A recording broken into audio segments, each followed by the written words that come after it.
Good afternoon, everyone. Welcome along to your Rangers Rabble Podcast, part of the Talk Sport Network. I am joined today by Charlie, who is part of the Poshcast, which is obviously the Peterborough United fan podcast. Charlie, how are you doing?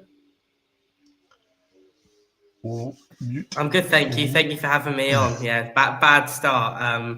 Yeah, thank you very much for having me on. I'm excited to talk about Manny. Absolutely. And thanks again, because obviously Charlie is on holiday and he's taking time out to speak to us, guys. So get your questions in if you want to know anything about Emmanuel Fernandez. So obviously, Charlie, we're here to speak about Emmanuel Fernandez. Give us a little insight or the sort of experience that you've had watching him. It's been frustrating. I'm not going to lie to you. I bet you probably want me to say amazing things about him. But be honest. When I heard you guys were in for Kwame Pokue, I thought he might struggle to make the step up, but it will probably be a good move for him. I thought it's about his level. Well, Pokue's about 10 times the player Fernandez is, and that's very generous to Manny Fernandez. I'm quite concerned about how quickly he's going to make the step up. He's gained some unfortunate sort of tropes when he's been at Posh. He gets accused a lot of seeming quite disinterested. You know how if you watch Virgil van Dijk play, he sort of like saunters around and walks, but then just at the last minute he sort of sticks a leg out and he's always there. Well, Manny Fernandez does the first half, the sauntering and trying to look nonchalant. But then when the ball comes near him and he tries to stick his leg out, he misses it or he fouls the player. His concentration isn't great at all, and I think that could hurt him. But what I will say is there's definitely a player in there, 100%. He is a physical monster. Like, he is massive. He's strong. He's dominant in the air. He has all the attributes that you need to be a fantastic centre half. If he can just sort of sharpen up his concentration, he could be a very, very good player. Yeah, absolutely. And I did have a look at his sort of personal stats, and I noticed that he was pretty much 6'5". That's a hell of a height for a centre half. I mean, and he's obviously good in the air because I think he contributed 5 goals towards your league campaign. So obviously he's obviously good in the air when it's a set piece. Yeah, he scored, I think, 4 from corners, and then one where he ran from... He does have a moment of magic. So there was one that he scored right early in the season. If you want to go and watch the highlights, it was Exeter away. And he picked the ball up on halfway, dribbled through about 6 players, and then banged one in from about 30 yards. And that was like, hello, like, where have you been for the last couple of years? He has a moment of magic. But yeah, his great strength is... corners, headers. I don't know how much Arsenal you've watched, but you know what Arsenal do with Gabriel, where like they set the corners up specifically to find him every time, and he scores loads of goals that way. We tried to take a similar approach with Fernandez last season. The corner routines were all based around freeing up space for him to come and attack the ball. He's got a great header on him. The direction sometimes can be a little bit wayward, and he lacks a bit of like nuance in terms of like everyone's just powerful and just absolutely thrashed towards goal. But he is very, very good in the air. If you put a ball in the box, he's gonna pretty much always win the header 9 times out of 10. He's great in the air, and if that's something you've been lacking, and if you have a good corner delivery in your team, then he could be in business. He'll get you at least 5 goals you'd expect from corners in a season. Well, set pieces haven't been our forte over the last few seasons, but we've just signed Joe Rothwell from Bournemouth, who was at Leeds last season, and I believe he is a very good set piece deliverer, so that could be good. Would you envisage him being one for the future at Rangers rather than an immediate starter? Yeah, I don't think he was even like next season. He wouldn't have been an immediate starter at Posh had he stayed. So I very much doubt he'll be starting next season or maybe even the season after. I think by the time he's 24, 25, that'll be when he sort of reaches his prime. But he's not. Yeah, he's not ready yet. I don't think he's just mentally not quite there in terms of his positioning and being switched on at all times. I would be very, very shocked if Russell Martin envisions him as a player who's going to go straight in next season and make an instant impact in your back line. Yeah, I mean, he played overall, I think, was it 42 games for yourselves, league 30 in the league, so 3/4 of the league campaign he played pretty much, I think from what I was looking at, he played the 90 minutes and not all of them, but pretty much all of his 30 games. So, he's obviously been playing fairly regular for yourselves. So you've got a good idea of how he is. Do you see his ceiling, obviously his level as where he is just now? Do you see his upper level sort of being higher than what it is? Oh yeah, 100%. As I said, just through pure physicality, he's got an incredibly high ceiling, because if he can even if he just gets the basics right, and he doesn't need to be anything flashy, but if he just is in the right place at the right time, does what a defender needs to do, he'll be easily play for you guys consistently, because it will be an absolute monster, so difficult to pass. He will be. He could be a very good player, like a top Premier League player. And I do genuinely believe that. I believe he could play in the Premier League 100%. And I believe he could play European football.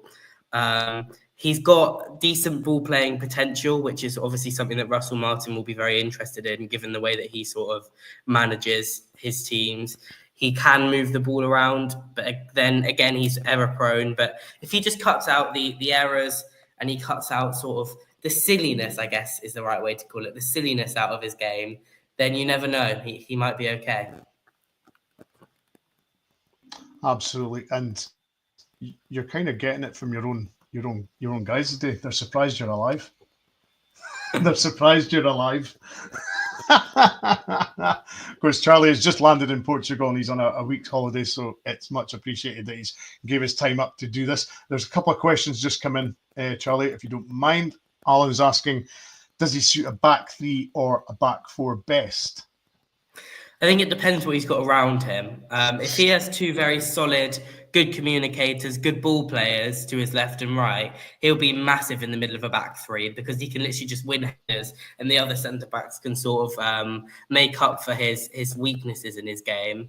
But he's played in a four predominantly for us, I'd say. We are a back four team. He's usually played with another centre-back. The one thing I would say is you can probably play him with someone who's less physically strong. If you have a centre-back, I don't know who you've got, but if you've got a centre-back who is perhaps not as physically great, but is great on the ball or great with pace, he striked up his best partnership with a guy called Oscar Wallen for us, who was not very good in the air, but absolutely rapid, and they sort of compensated for each other quite nicely.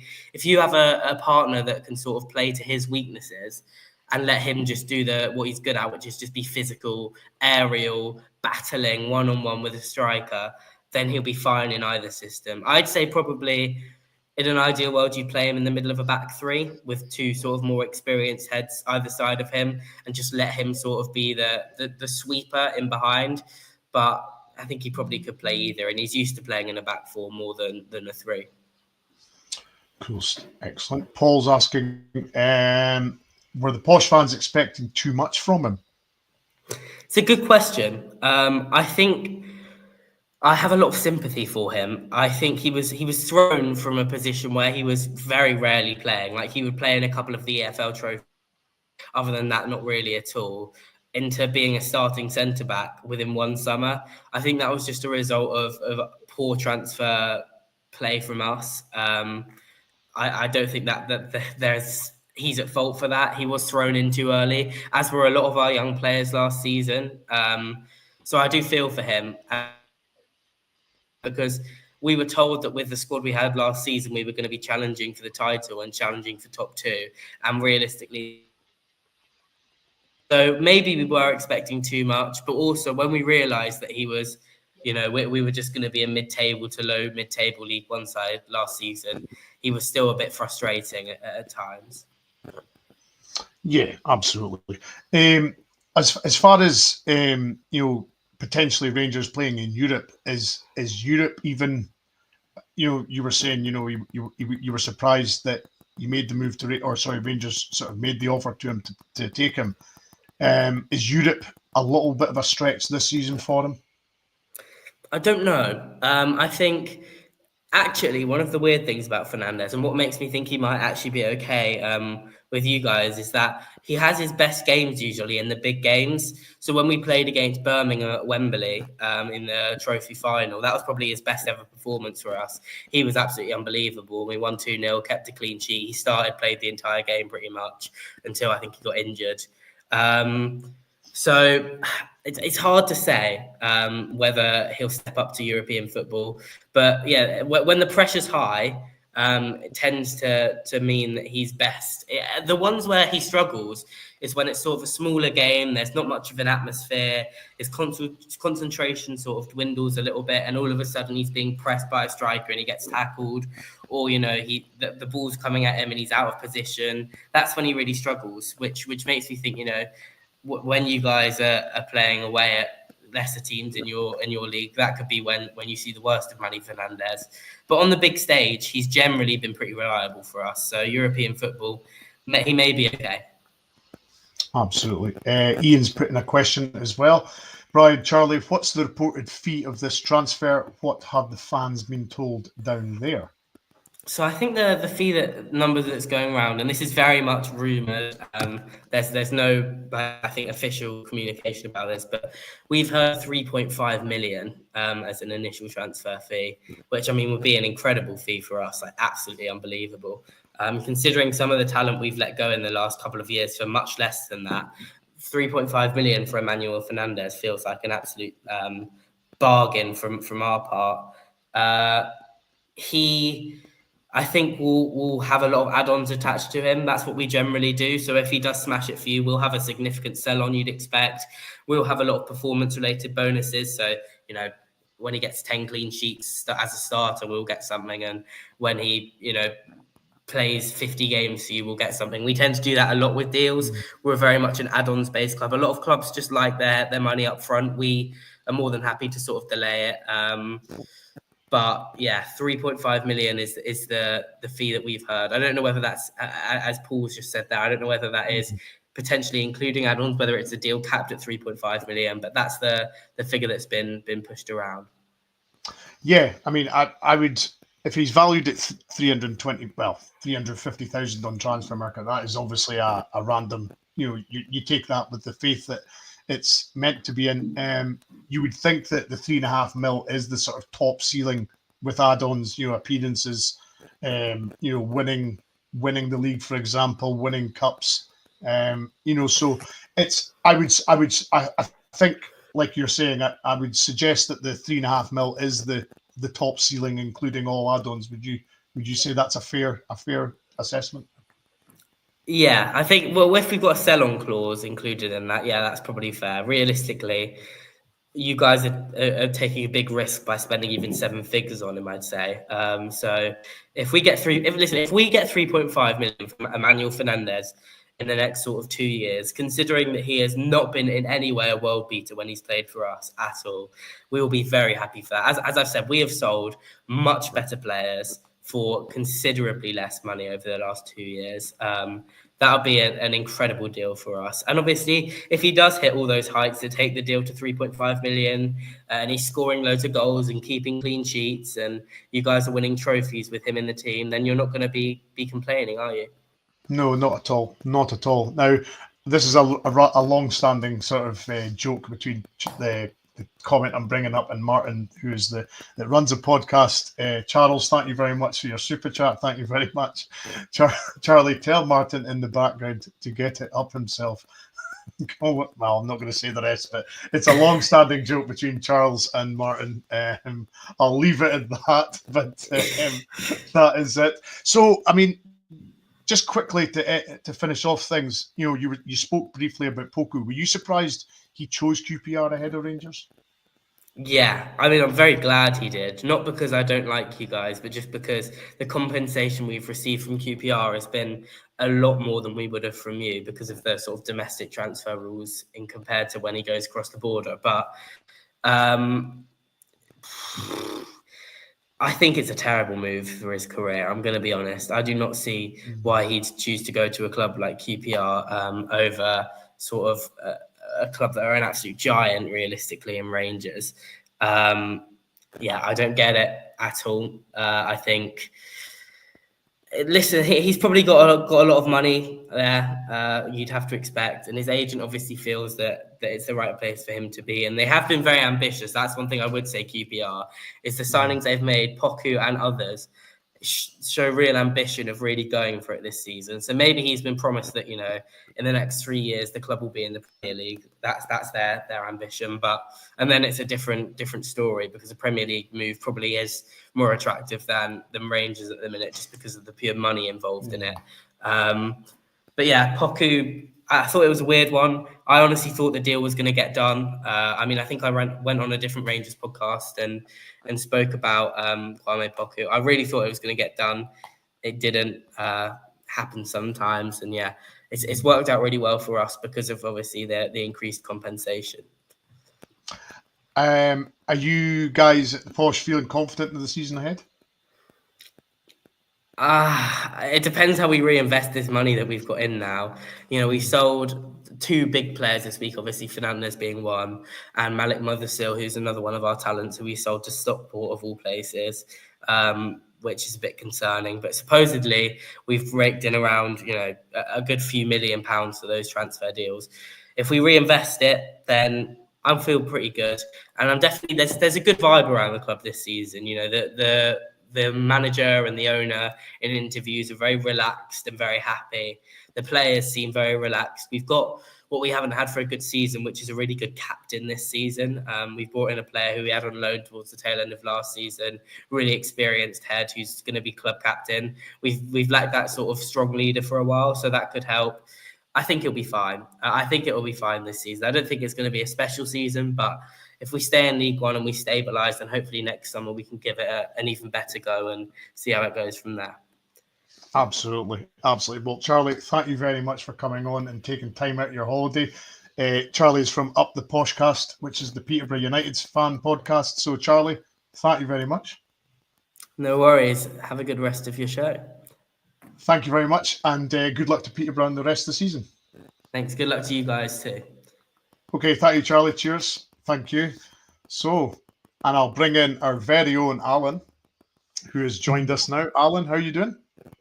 Not too bad, Bryan. I enjoyed the first part of the pod. You know, it was really good to Charlie to come on and give us a wee bit more background on Emmanuel Fernandez, who we're definitely not so familiar with. Absolutely. I loved how Charlie was very honest. He didn't sort of sugarcoat it. He was very upfront with how he feels about Emmanuel Fernandez. How did you take that news? I think everybody will obviously jump on the sort of negatives. You know, it sounds like there's certainly plenty of flaws in this boy's game, but there seems to be quite a lot of upsides in his game as well. I think Kevin Thelwell and Russell Martin have obviously spotted something in this boy, and they feel the flaws in his game are things they can coach and polish out. You know, we talk a lot about the flaws in play, the game have and Dessers, and frustration that we don't see them getting coached out their games. But maybe Russell Martin feels that he can coach it. This can actually bring Fernandez on to be a real top player. Yeah. Charlie mentioned that, you know, he does the similar things to Van Dijk in the sense that he's very sort of his brain sort of goes awry and he sort of loses concentration. Is that a bit of a worry?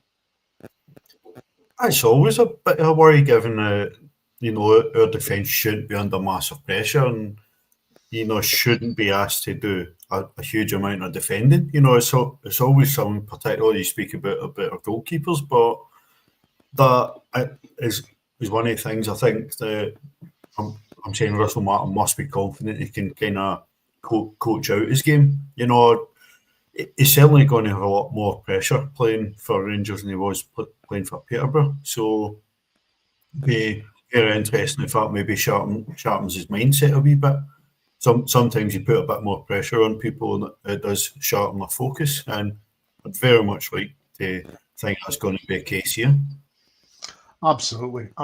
And, you know, he's 6'5", Alan. We've not had a big centre-half like that for a long time. I mean, I know Insalia's a fair size as well, but I don't think he's the size of Fernandez, is he? No, he's probably a bit biggest centre-half we've had since Dave McPherson. So I certainly can't remember last centre-half that came in and played in the first team regular that was 6'5". So somebody that's a threat in the air. Now, the way Charlie was talking about, he's probably good to do physical stuff alongside a ball-playing centre-back. Yeah. Sounds like exactly the type of centre-half we should have seen last summer. We were desperate for that type of centre-half last summer instead of saying Robin Proper. So banged on a bit all last summer. You know, that's the sort of centre-half we needed. So it's good to see us adding a bit of variety at the back, because I think every team's going to need that. I think it's interesting in the fact that Charlie was saying that he's a physical player, as you just said, and he might do well with ball-playing centre-halves around him, so that effectively Fernandez will do the dirty work, win the ball, move it on to them, and then let them sort of carry the ball up and do stuff. We haven't had a sort of physical centre-half for quite a while, have we? We've been very, very shy in that position, in the sense that players have been very easy to be knocked off the ball. They've been very wasteful at times. So a guy that's not going to mess around and sort of put himself about and win challenges, maybe this is right up his street. It very much could be. You know, if he likes a physical battle, you should certainly love being a centre-back in Scotland. You know, teams certainly like to make sure they know that the centre-halves have been in a game. So he could very well relish it. But playing with experienced players like John Souttar and potentially Connor Cody coming in, you know, could be massive in developing this boy's game. You know, we could bring in a Connor Cody type player and see him be a Davy Weir type influence on young Fernandez. I say young Fernandez, he's 23 years old now, you know, but he's a first team age, so possibly playing with experienced guys that have played international football might really bring him on. And obviously Russell Martin being a defender who's played a lot of international football and English Premier League football could be good for the boys' development as well. Absolutely. And as Charlie was saying, he feels there is more to come from him. He doesn't feel, this is he's reached his limit. I mean, I suppose Rangers wouldn't be signing him if this was his limit, because obviously they want to improve him and make him play in the sort of, the European stage and, cup finals and, all that. So he's obviously, Rangers have obviously, or Martin and Thelwell have obviously seen that there's more to him than what there is just now. Definitely. I don't think we can fall into trap where every single signing we bring in needs to make us a profit in the end. But, I would expect that the figure talked about will be inclusive of add-ons and various different clauses. I doubt it's as much as £3.5 million up front plus a load of add-ons, but we always see that the figure seems quite high when it's first reported, and then later on we find out it's actually broken down a fair bit. But at 23 years old, we'd like to think he's going to come here and improve. I'd very much be disappointed if you're bringing in 23-year-olds who are going to stagnate and not actually develop. What quite impressed me looking at stats for last season was he played the majority of Peterborough's games, so he's fit and available for most of the season. And that's a big got. So certainly hope he doesn't come in and be bitten by the Rangers curse. But I spoke a lot last year in the pod when we were looking at players. We need to be looking at players who are robust enough to stand up to playing and being available for 50, 60 games a season. Far too often we're losing too many players, and we're quite simply stuck for choice. We end up with a massive squad and not enough people contributing. So the fact that certainly he's not reached 100 games in his career yet, but he played a lot of football last year and he was available for it. So that's encouraging. Absolutely. Now, moving on to other sort of matters. Asgard chat doesn't seem to be going away, Alan. It seems to, if anything, it's going up. It's been widely reported that he's very close to, Rangers are very close to sealing the deal for this lad. Quite excited about this one.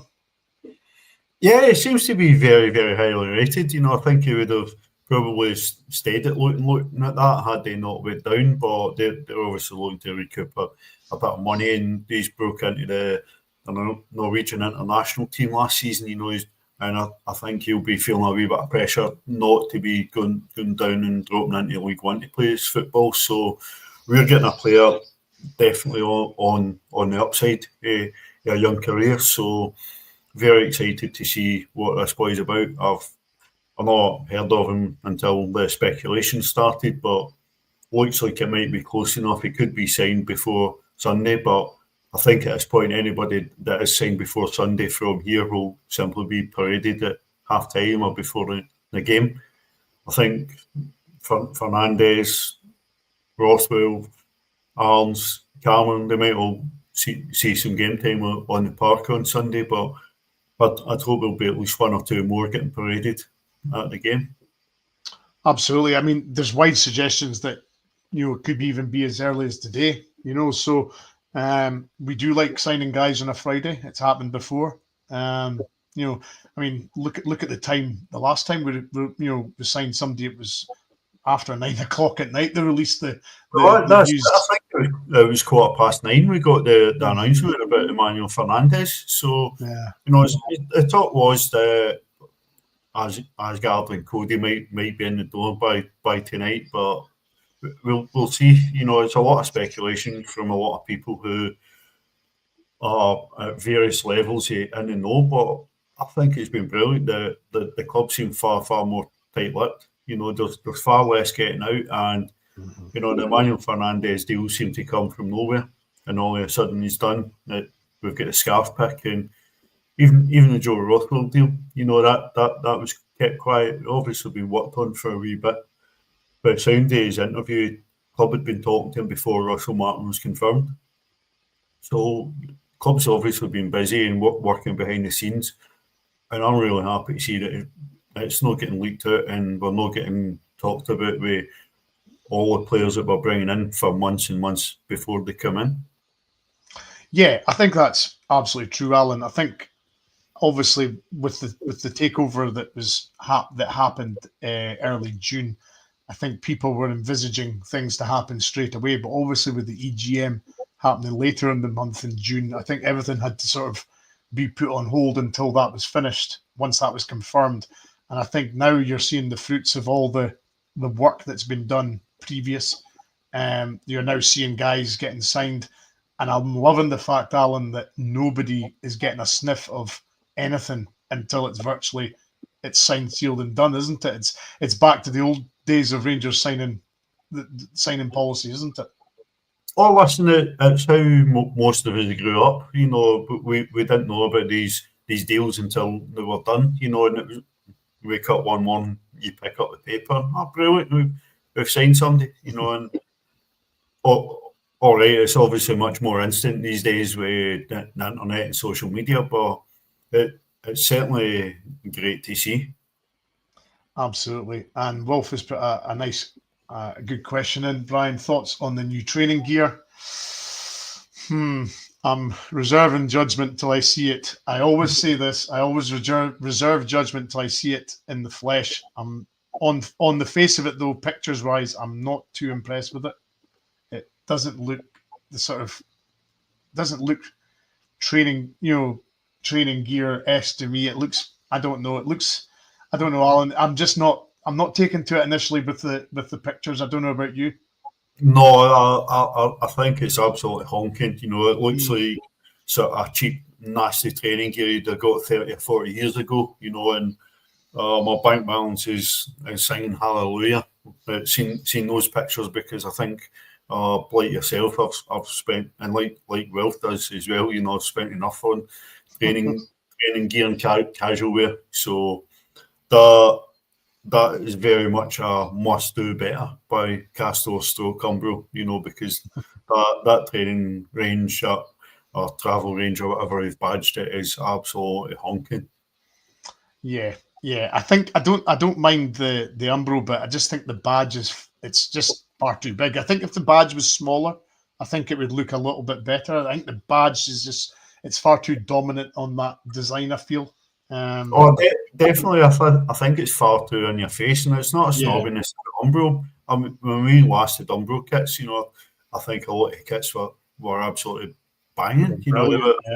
They were excellent, and you kind of attach them to good times because Waller was back, and we were doing well, we were winning trophies and having a real sort of good go at it. So certainly not a slight on Umbro, but this training gear is not good. No, certainly not.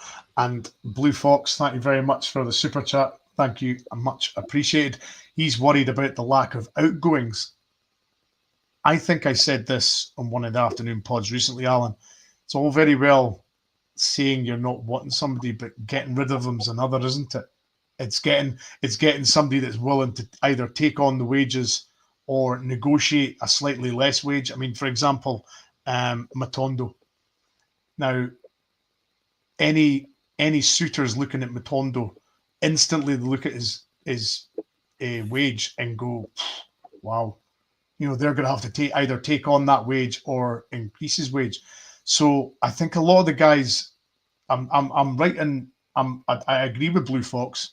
The lack of outgoings are worrying, but I think it's more of it's a historical fact that we've gave guys who are contributing not very much, far too much money, and now we're struggling to get rid of them.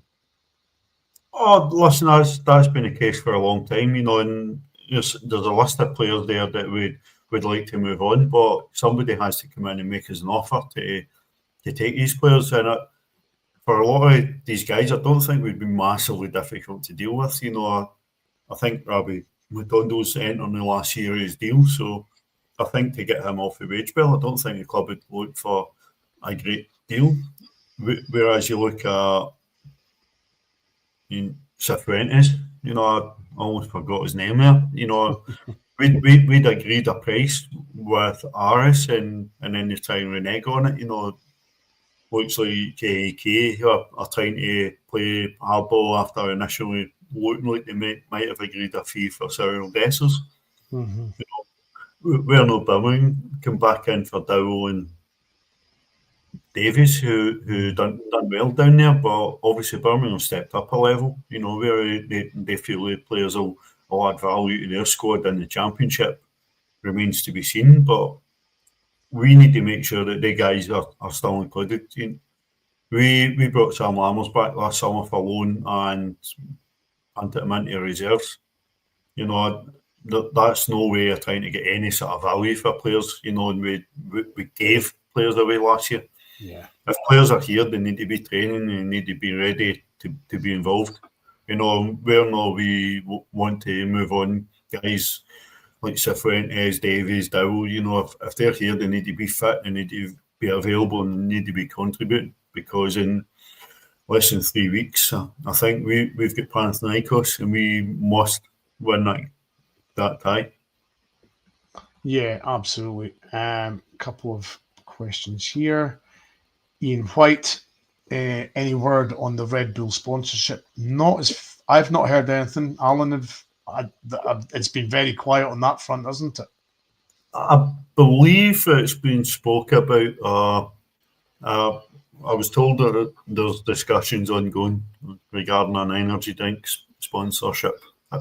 We can read between the lines of what it is. I don't know how that's going to be made up, when that's going to kick in, but I would very much expect might be on the back burner until the transfer window's done. But I'd be very surprised if we don't see something on that in a not too distant future.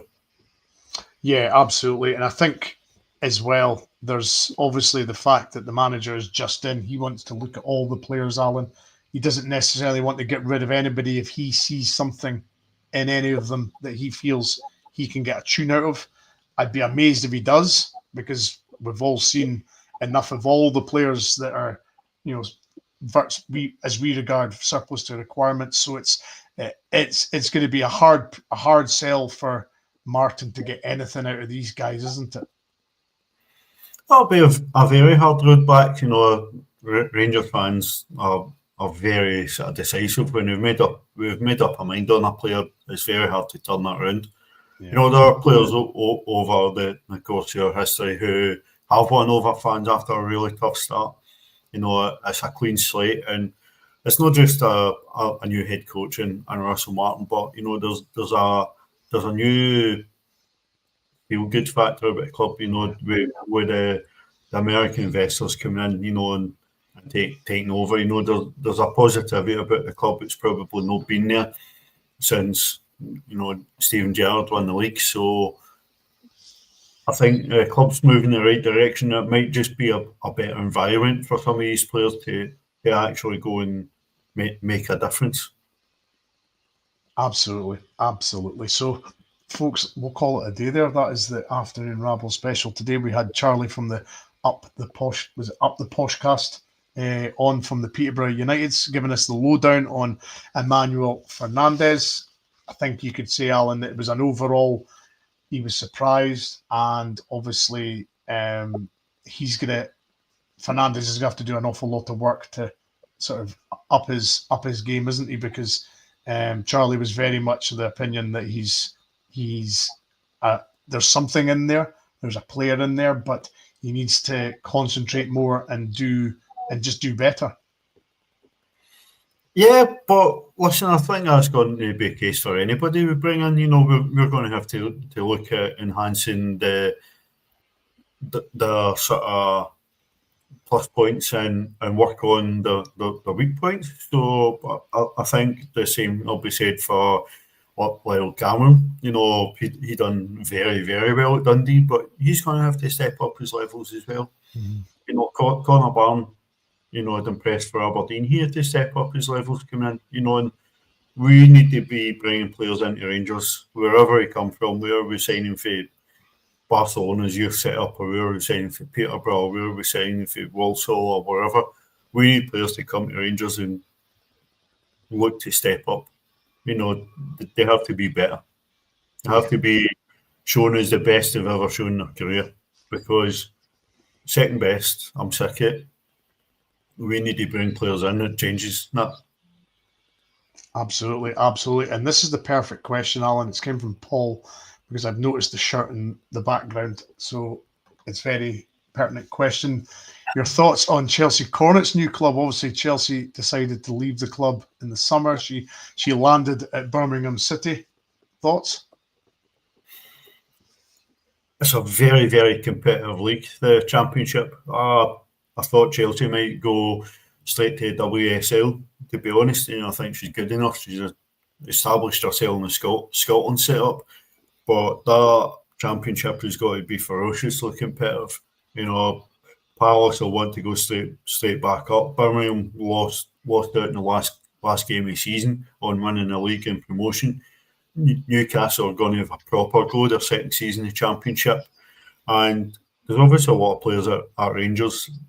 And obviously Joe was there last year. Gay was up there last year, who's down at Birmingham now. But lots of talking at the dressing room about what that Championship's like. Lots of players have spent a lot of time down there. So I think you appeal to going to a big women's club. Birmingham are a big club down there. So it's much easier in the Championship. It's a big club for her to go and test herself in a new environment. So like anybody leaving their club, and on good terms, obviously wish all the players well. Tess and Vic have landed in Wellington, so hopefully they get down a storm over there as well. And quick mention, obviously Jane Ross retired. She's taken up her role with the PFA, which is absolutely brilliant to see. She's got so much to offer again, and I think we'll all wish her all the best. Absolutely. And Ian has just given us a little exclusive. Nasser Dejiga, is it Dejiga? I don't know if the D's silent or whatever. Imminent, announced on Sky Sports. It's a loan deal, Alan, from Wolves. That's thoughts on that one? A wee bit. I think he's came through at Red Star Belgrade, if I'm not mistaken. So he's certainly got experience come through in a hostile environment. But I think we also have very high hopes for him from what I read, and he just want him to get some proper game time. But we'll call him Big Nas. That'll make it a wee bit easier. Certainly looks like a much more physical centre back area we might have next season, and I think it's something we've been absolutely desperate to see for quite some time. Absolutely. As I say, we've been very powder puff in that position, Alan. The centre half position. I think centre forwards have relished playing against us, coming to Ibrox. They've not really had much of a challenge, have they? I mean, the St Mirren striker last season, I remember at Ibrox, goodness me, he had an absolute riot, didn't he? Oh, listen, St Mirren strikers, Dundee strikers, the list goes on. People smell blood and tend to go after it when they come to Ibrox or we go and visit them. So I very much want to see that come to an end, and I want to see us treating the other clubs in Scotland with a sort of healthy contempt that we should be. Absolutely. As I say, this is a rumour just now, folks. Although Sky Sports are confirming that it's imminent. This could be another. Imagine this is another 9 p.m. job, Alan. Player announcement wouldn't be unlike them, would it? No, it certainly wouldn't. But exciting times, I remember reading some comments from Leeds fans talking about 49ers. They won't always go and get the headline players that fans want and are crying out for, and it looks like they're missing out on main targets, but they'll go and dig up gems who will come in and do really well. They sold a couple of big players last summer that Leeds fans were not happy with, went and got guys in that nobody had heard of, and they tore up the championship. So it's something we've got to trust the process in, and these guys are new in the building. We need to see what they're made of. We can be very critical of signings in recent windows, but this is a fresh start. We need to see how these guys perform and they get brought in.